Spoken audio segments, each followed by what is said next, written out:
Bonjour à tous, nouveau rendez-vous sur Delta FM concernant les élections municipales, un quart d'heure avec un candidat. Et ce candidat aujourd'hui, c'est Sonny Clincard, candidat à Grand-Fort-Philippe. Sonny Clincard, bonjour. Bonjour. Et pour m'accompagner, pour le phare dunkerquois, le Journal des Flandres, son rédacteur en chef, Ahmed Kara. Bonjour Ahmed. Bonjour Florence, bonjour Monsieur Clincard. Bonjour Ahmed, bonjour Florence.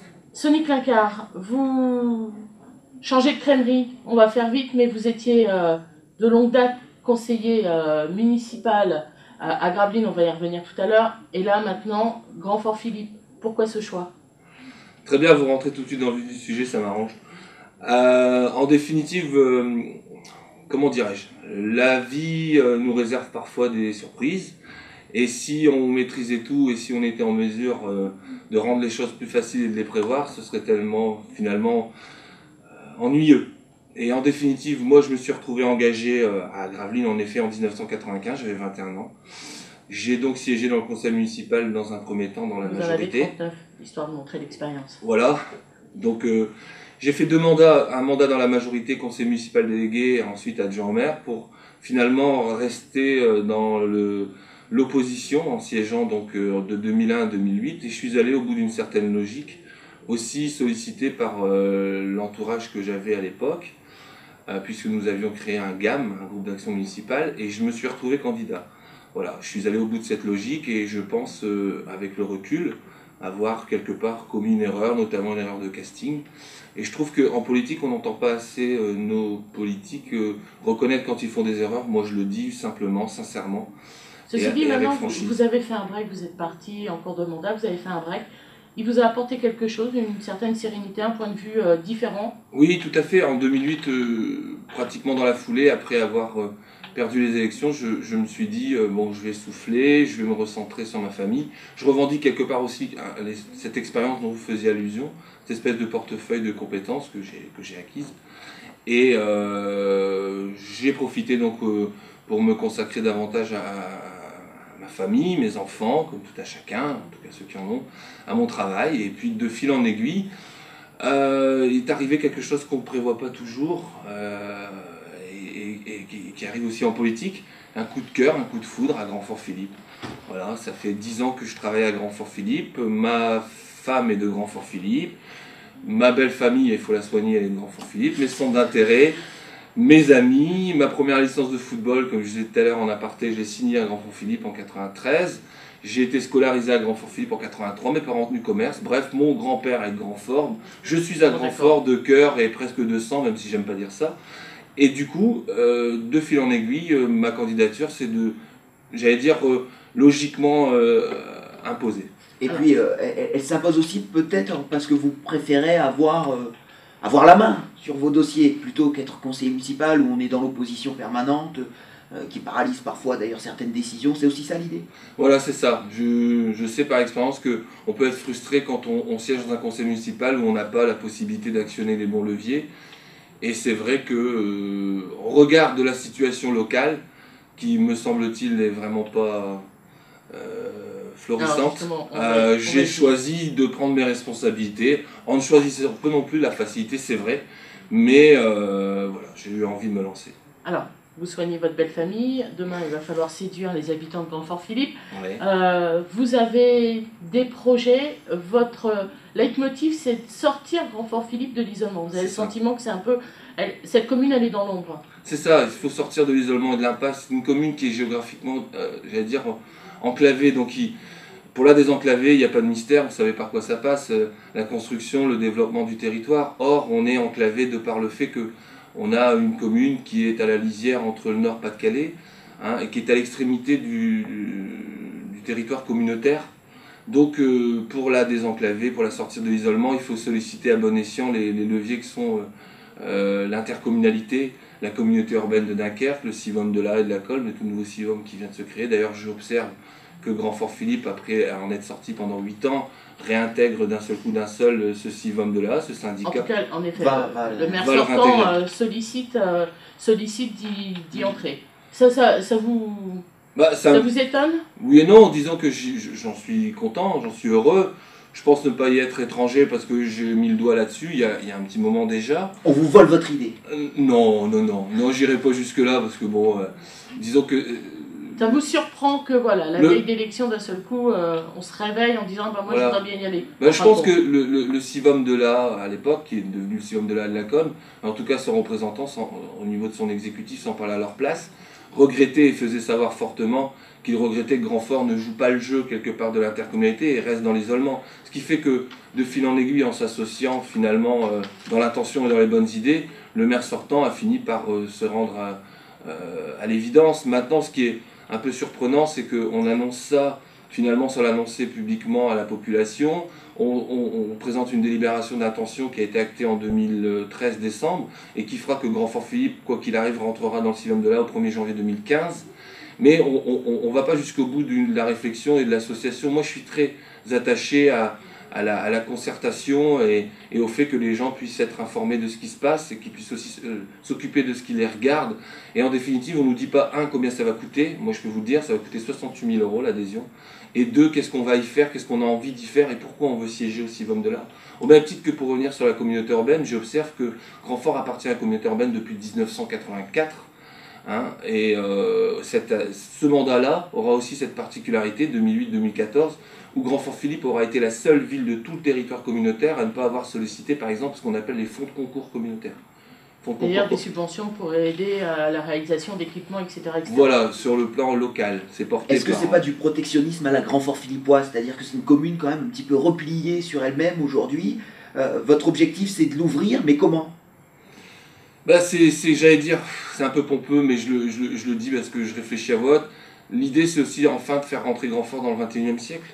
C'est de faire en sorte qu'on puisse l'ouvrir en termes de communication, on puisse lui permettre de lui donner les moyens d'avoir une information qui n'est plus qu'empirique et qui est partagée, qu'on puisse lui permettre aussi de développer. Vous savez, ce qui manque beaucoup à Grandfort-Philippe, c'est les services publics.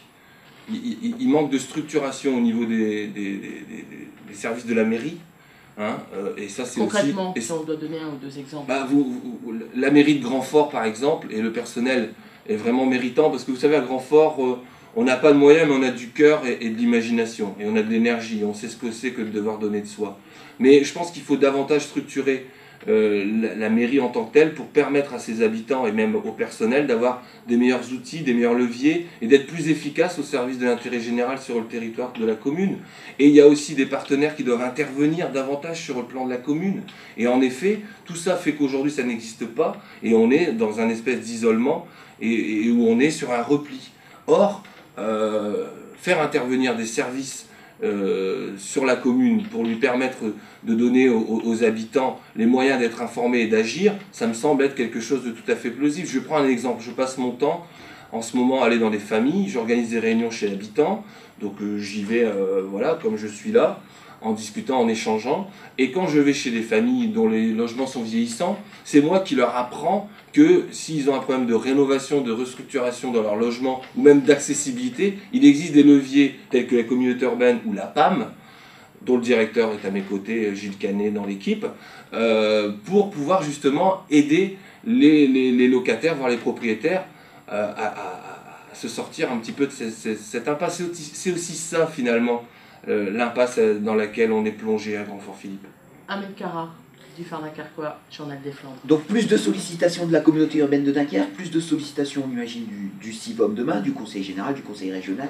L'idée, c'est de faire la chasse aux subventions pour compenser un petit peu le manque de moyens de Grandfort-Philippe, c'est ça l'idée? Exactement, c'est tout à fait ça. C'est, comme je le disais en plaisantant, on n'a pas de moyens, on a du cœur, on a de l'imagination, cela dit.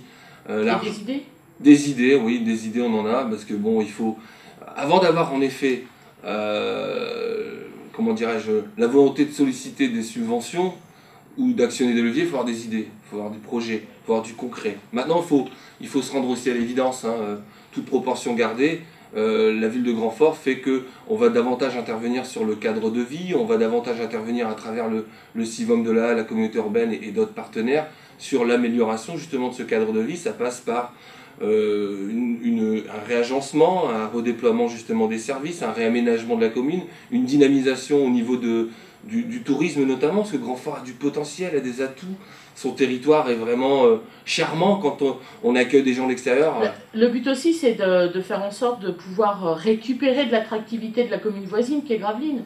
C'est ça, oui. Grandfort, à elle seule, peut peut-être pas avoir la possibilité d'attirer du monde, mais vu que Gravelines a toute cette politique de développement touristique, essayer d'en récupérer un peu en gros. Tout à fait. Par exemple, on a chaque année Gravelines et la ville de Gravelines, l'Office de tourisme des Rives de la, d'ailleurs, dont il n'y a pas encore d'antenne sur Grandfort-Philippe et j'espère qu'il y en aura une. Chaque saison estivale, il y a une autre activité qui est proposée. Or, sur Grandfort, de l'autre côté du Chenal, il n'y a rien du tout, il ne se passe rien. Or, on peut être complémentaire sans être concurrentiel parce qu'il faut être à sa place. Mais moi, je crois davantage à la mutualisation, à la complémentarité. Et en plus, pour la petite histoire, chacun sait que Grandfort est une ville qui a 130 ans, qui est née en 1884 et avant d'être Grandfort-Philippe, c'était Gravelines. 3 listes à Grandfort, c'est beaucoup pour une commune de la taille de Grandfort. Qu'est-ce que ça vous inspire? Alors vous êtes sans étiquette, une liste PS et une liste de Joël Lemazière, semble-t-il. C'est ça. Je trouve que c'est une formidable chose qu'il y ait un engouement comme ça démocratique. Et moi, je tiens à saluer les candidats qui se présentent à Grandfort-Philippe parce que je considère que, par exemple, en 2001, il y avait une liste. C'était le maire sortant qui s'était représenté. Et je trouve que c'est pas bon pour la démocratie. Il faut offrir aux gens la possibilité d'avoir une autre vision. Il faut être dans le débat d'idées. Il faut être dans l'échange. Il faut une opposition dans le conseil. Il faut une opposition, une véritable opposition. Il faut sortir de la médiocrité. Je le dis parce que je suis moi-même victime d'un certain nombre d'attaques personnelles. Des tracts orduriers, notamment. C'est ça, il y a un tract ordurier qui a circulé. Alors j'aime pas me victimiser parce que je pense que c'est pas ça qui fait avancer les choses. Encore que les personnes qui font ça, quelque part me rendent service parce qu'elles augmentent mon capital sympathie. Puisque les gens rejettent en bloc ce type de comportement. Donc sortir de la médiocrité, partager, débattre, échanger. Moi d'ailleurs j'ai invité par écrit et dans la presse, notamment dans le Phare, à débattre publiquement avec les 2 autres candidats sur la scène de la salle des fêtes. Et puis voilà, ça pourrait être arbitré comme c'est fait là, parce que je trouve ça super qu'on puisse donner la parole aux candidats, à tout le monde, et qu'on échange, et qu'on débatte, et qu'on se dise les vérités, mais qu'on sorte de la médiocrité, qu'on sorte de ces petites attaques de personnes, parce que personne n'en sortira grandi. Sonic Lacard, donc candidat à Grandfort-Philippe, il nous reste 3 minutes. Si on avait à dévoiler, je sais qu'en cette période, tout le monde ne sort pas encore son programme, on attend la dernière minute. S'il y avait des priorités, on a parlé de l'isolement, etc., mais l'isolement, elle peut être économique, elle peut être au niveau d'attirer de la population. S'il y avait 2-3 idées à sortir pour combler ce manque selon vous? Alors bon, l'intercommunalité, je n'y reviens pas, bien que c'est un levier formidable qu'on peut actionner. Comment dirais-je, l'attractivité touristique passe par une revitalité de la commune sur le plan des associations. On a la chance d'avoir énormément d'associations à Grandfort, beaucoup de bénévoles. Donc on doit pouvoir proposer davantage de services d'animation de tout genre, parce que l'animation avec un grand A, et au sens général du terme, on peut faire de l'animation préventive, on peut faire de l'animation sur le plan des loisirs, du sport, de la culture. Pour vous, c'est un manque. C'est un manque. On ne l'a pas dit, mais vous travaillez au centre social, donc vous travaillez au contact des jeunes. Voilà. C'est le retour que vous avez? L'analyse, en tout cas, que vous en avez? C'est ce que j'observe après 10 ans d'expérience. Je travaille avec les 0-77 ans. Et je pense que, par exemple, le centre social est un formidable outil, est une vitrine qui doit être davantage exploitée à bien des égards. Et je pense aussi qu'on doit pouvoir intervenir notamment aussi sur le plan du logement, bien que, vous savez comme moi, que comment dirais-je, pour sortir de terre des logements aujourd'hui, il faut se mettre autour de la table avec la communauté urbaine dans le cadre du PLU. Et il y a des zones qui sont constructibles sur Grandfort, d'autres qui ne le sont pas, parce qu'on est soumis à la loi d'insubmersibilité.